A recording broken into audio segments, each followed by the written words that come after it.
Eu fiz uma viagem para fora do país e no retorno começou esse inferno da urticária.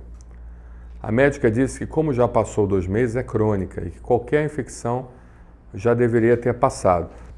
Depende, né, da infecção, né? Por exemplo, uma parasitose, ela induz a urticária e não necessariamente você precisa melhorar em 2 meses. Então pode ser que você tenha pegado alguma parasitose, algum parasita, e você tenha então desenvolvido uma urticária. Só estou dando um exemplo, não quero fazer diagnóstico para o seu problema, tá bom? Lembrando que esse espaço não é dedicado à consulta médica. Aqui é somente uma bate-papo para a gente entender e melhorar nossos conhecimentos gerais. Então a parasitose, você pode permanecer anos como parasita. E o parasita induz então a urticária em alguns casos. Um outro exemplo também de infecção que pode levar você a desenvolver urticária é a infecção urinária. Às vezes o paciente pode ter uma infecção urinária crônica e essa infecção urinária crônica está induzindo você a ter urticária. Às vezes o paciente pode ter uma colonização pelo H. pylori ou Helicobacter pylori, que é aquela bactéria que habita o estômago, que causa gastrite crônica, que pode induzir, que pode favorecer, pode ser um cofator para o aparecimento de câncer gástrico. Ele também pode levar a urticária e ele fica anos no organismo do paciente, né? Existem vários outros tipos de doenças que se cronificam também, infecciosas, que se cronificam. Então, assim, não é bem assim não, né? A gente entende que a urticária ela é dividida em 2 tipos, urticária aguda e urticária crônica. Urticária aguda com até 6 semanas e urticária crônica com mais de 6 semanas. Então, nesse caso, 2 meses também ainda estaria dentro da urticária aguda. A gente consideraria a urticária aguda 2 meses e meio, tá bom? A urticária crônica, perdão, em 2 meses e meio, acima de 2 meses e meio, tá bom?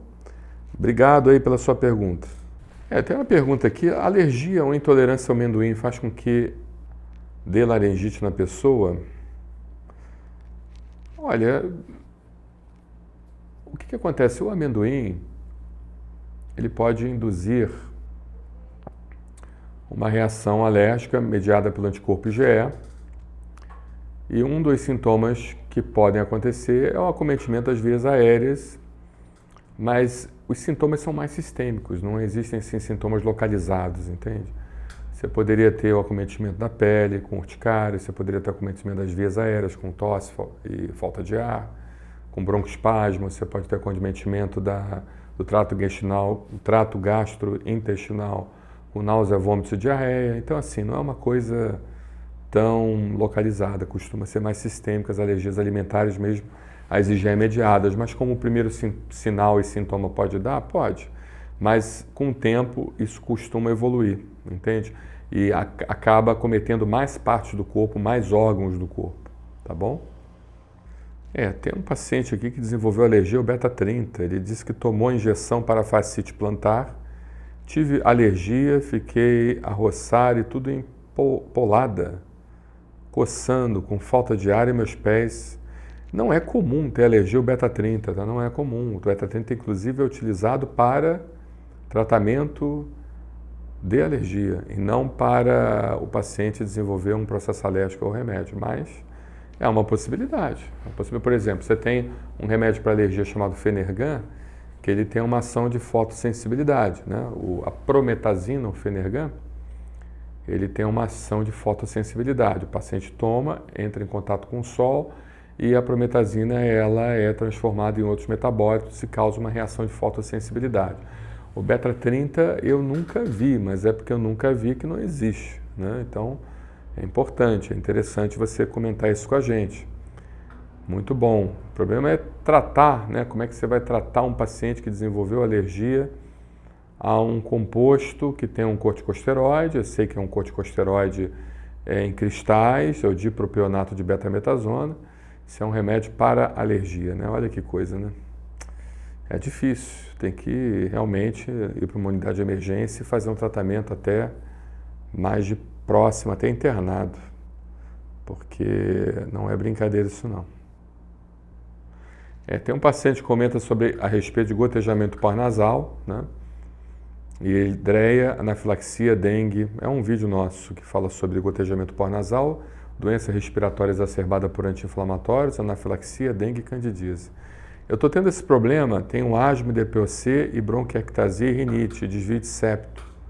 meu nariz sempre com secreção ardendo e latejando muito, eu com uma crosta horrorosa dentro dele, que tenho que lavar o dia inteiro. Nunca tive isso, que poderia ser isso, doutor. Primeira coisa que você tem que fazer é conversar com o seu médico alergista, lembrando que esse espaço não é para que você encare isso como uma consulta, e sim um norte de orientação. Você deve passar essas informações para o seu médico alergista para ele moderá-las, mas a primeira coisa que você deve fazer é investigar as vias aéreas superiores, entende? Então, uma videonasofibrolaringoscopia para ver como é que está o nariz, uma tomografia de seio da face é muito importante. Lembrando que a porção mais externa do nosso pulmão é o nariz. O nariz é o pulmão, tá? É o pulmão que entra em contato com o meio externo. Então, se nós não tratarmos o nariz, se nós não tratarmos os seios da face, se nós não tratarmos a garganta, não adianta nada a gente tratar o pulmão. Então, a primeira coisa que a gente precisa é realmente ver o que está acontecendo, o que estaria acontecendo nas vias aéreas superiores. Pode ter um pólipo nasal, pode ter um cisto de retenção, pode ter algum problema que, de certa forma, esteja prejudicando você, entendeu? Tá bom? Muito obrigado aí pela sua pergunta. Outro paciente perguntando se ele pode se lavar o nariz todos os dias. Pode, mas entenda que a lavagem nasal tem que ser feita com cuidado, responsabilidade. O nariz da gente é como se fosse um filtro, e esse filtro precisa ser limpo, tá? É muito importante que vocês entendam isso, mas ao mesmo tempo não pode se lavar de qualquer maneira. A lavagem nasal recomendada é em alto volume e baixa pressão, tá bom? Vou repetir, alto volume, ou seja, uma quantidade boa de soro fisiológico, e baixa pressão. E outra coisa, como é que se lava o nariz? Por que baixa pressão? Porque se você der pressão no nariz, você pode ter refluxo de soro fisiológico para a trompa de Eustáquio e causar então um processo inflamatório no ouvido, causando otite, tá bom? Então não se lava nariz com dispositivos de alta pressão, com seringa, com coisas assim que você vai lá e aperta e tenta então jogar o jato de água ali. Não se faz isso, pelo amor de Deus, tá bom? É alto volume e baixa pressão, não pouco volume e alta pressão, é ao contrário, alto volume e baixa pressão, ok? Muito bem, outra coisa, na hora que você for fazer o soro fisiológico, esse soro fisiológico, se você quiser fazer em casa, tem alguns dispositivos já que dão a quantidade ideal de soro fisiológico, de água a ser colocada ali, e tem um representante, tem uma empresa aí, que eu não quero mencionar nomes, né? Mas que tem vendido produtos que são produtos que não permitem que você consiga colocar a substância ali fervida, entendeu? Então, o ideal é que você ferva a substância, pelo menos por 15 minutos, você coloque ali dentro do dispositivo, coloque a medida de sal recomendada pelo fabricante do dispositivo de lavagem nasal, se possível um sal sem iodo, tá? Porque o iodo em excesso também não é muito bom, pode ativar muito a sua tireoide.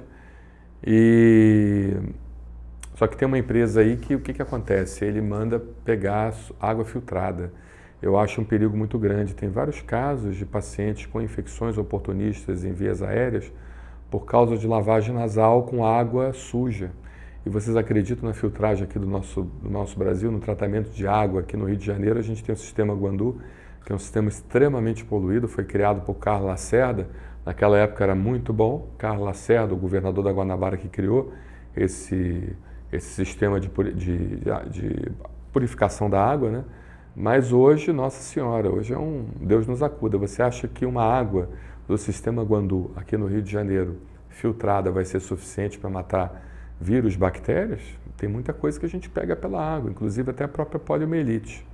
Entende? A poliomielite ela foi extinta já há algum tempo em algumas partes do mundo, mas no Brasil ainda tem alguns casos de poliomielite selvagem, então tem que tomar muito cuidado, né? A própria Escherichia coli e tudo mais. Então pode causar infecções sistêmicas, pode causar até infecções, por assim dizer, neurológicas, como meningite. Então a água, se você produzir o soro fisiológico, a água precisa pelo menos ser fervida durante 15 minutos para matar bem vírus e bactérias. Se você tiver condições financeiras de comprar um soro fisiológico vendido na farmácia, ótimo. Melhor ainda, entendeu? Eu sou a favor, mas o problema é que é muito caro, né? Ninguém tem condição de pagar todo dia R$8 numa frasquinho de soro fisiológico de 500 ml. Porque o recomendado pelos médicos é alto volume e baixa pressão. Então, 300, 400 ml todo dia, os dias lavando as narinas, tá bom? Tem um paciente aqui que está preocupado, diz que esqueceu de tomar o medicamento da tuberculose por um dia. Não tem tanto problema assim não, entendeu? O negócio é você não errar muito, é você tentar manter o nível plasmático do remédio estável. Agora deu uma quedazinha, se você compensa no outro dia, não vai tomar duplamente a dose, né? Mas você vai manter o mesmo nível plasmático, não tem problema, um tratamento de 6 meses, você esqueceu um dia, mas não pode esquecer vários dias, né? Mas um dia durante um tratamento de 6 meses não vai fazer diferença, não. Mas conversa com o seu médico sempre. Tem um paciente que fala sobre angedema, ou seja, inchaço, e ele diz que faz uns 3 meses que comecei a acordar com a língua um pouco inchada, fica até sinais dos dentes na lateral da língua, atrapalha um pouco para respirar também. Tem que ver isso, né? Porque o angedema, ele é uma coisa que pode evoluir para a glote, pode fechar sua glote e a pessoa pode morrer. O angedema, ele pode ser tanto estaminérgico como pela produção de bradicinina. E o que acontece? Estaminérgico, eu digo que envolve a produção de histamina.